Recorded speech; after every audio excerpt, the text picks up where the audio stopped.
I drove 9 hours before sunrise, a lukewarm gas station coffee in one hand, GPS humming in the background. It was the kind of drive you only make for someone who truly matters. In this case, it was for my younger brother. A few months back, he'd called me, sounding anxious.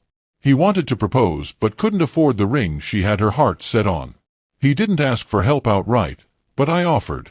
I transferred $10,000 that same week. No conditions, no strings. Just, I'm proud of you. Go live your life. So there I was, crossing state lines to attend his engagement party. I hadn't met his fiancée in person, but I'd seen pictures. She came across as polished, maybe a bit high maintenance, but I assumed love would soften those edges. The venue was one of those rustic chic barns, fairy lights, Edison bulbs, overpriced champagne. I walked in with a gift in hand, feeling slightly out of place but genuinely happy to be there. I spotted my brother across the room. Just as I raised a hand to wave, she turned and caught sight of me. Her eyes swept over me like I'd tracked dirt onto her pristine carpet. No hello. No smile. Just a sharp glance and a half-whispered, "Oh, you showed up. We already have too many nobodies here." It was loud enough for the people around her to snicker, tight, rehearsed laughter. I didn't respond. Didn't look at my brother. I just turned around and walked out. Back in my hotel room, I replayed that moment over and over. My phone buzzed with messages I didn't read. Instead, I opened my banking app. The $10,000 transfer was still pending. I reversed it. Then I blocked them both. No drama. No explanation. I posted a screenshot with the caption, "Congratulations to the happy couple. Hope entitlement pays better than I did."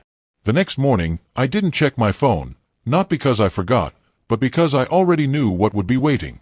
That single post sparked a ripple effect. By the afternoon, curiosity won out. Dozens of missed calls, unread texts, and a flood of social media notifications. Most of the calls were from my brother. The pattern was familiar: confusion, damage control, frustration, then anger. I ignored it all. Because the real sting wasn't her insult, it was that he just stood there. No defense, no follow-up, no effort to find me when I left. He let it happen. The comments online were mixed. Some people thought it was petty. Others completely got it. But they hadn't seen her face when she looked at me. They didn't hear the edge in her voice when she decided I wasn't worth basic decency. Later that night, someone from back home messaged, not to gossip, just to say they understood. It's strange how validation often comes from the least expected corners. The people you'd expect to speak up? Silence. She never reached out. No apology. No excuse. Just silence. My brother kept trying for a few days. Then he stopped. And maybe, to some people, I was the one who walked away. But I didn't start the unraveling. I just decided where my limit was, and stuck to it. 3 days later, our family group chat lit up like fireworks.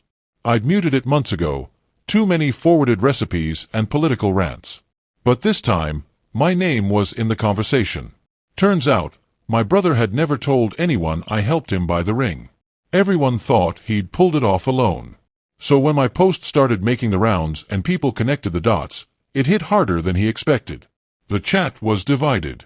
A few aunts and cousins defended him. Others quietly backed me, texting on the side to say they understood. That quiet support meant more than I let on. Then came a call from our mother.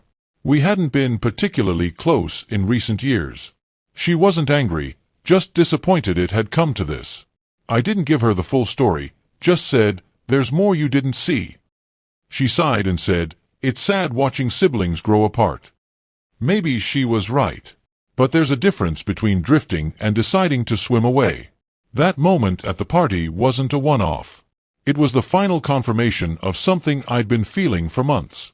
The shift in his tone. Her voice always in the background, guiding the conversation. He'd stopped asking for advice. Stopped laughing like he used to. Love changes people, but I never thought he'd change in a way that erased me. What hurt most wasn't the money, or even the insult. It was realizing he genuinely thought I wouldn't mind being treated like I didn't matter. He was wrong. A week passed. The calls stopped. The texts dried up. No word from either of them. But the fallout wasn't just between us. Mutual friends started pulling away from them. A few had witnessed the party moment firsthand. Others started speaking up. Apparently, I wasn't the only one she'd disrespected. Snide remarks about a guest's dress. Mocking the staff. Small things that had added up. And suddenly, people were paying attention. My brother had always been the golden boy. Charming, easy to love. But now, the shine had dimmed. People realized he didn't just tolerate her behavior. He enabled it. Meanwhile, I went back to my routine. Work, gym, grocery runs. But something had shifted. I'd drawn a boundary, and kept it. I didn't regret pulling back the money. Not once. What I regretted was how long I'd stretched myself thin for someone who never offered the same in return. Family isn't blood. It's who shows up when it counts. Who sees you when you show up for them. Weeks passed. No calls.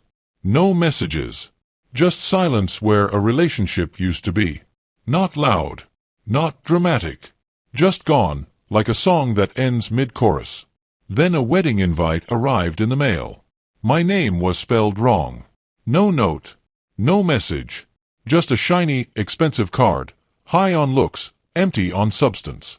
I didn't get angry. I just tossed it in the recycling bin. Not out of spite. But because I was done. Closure didn't come from some dramatic apology. It came from the quiet, clear realization that I didn't need one.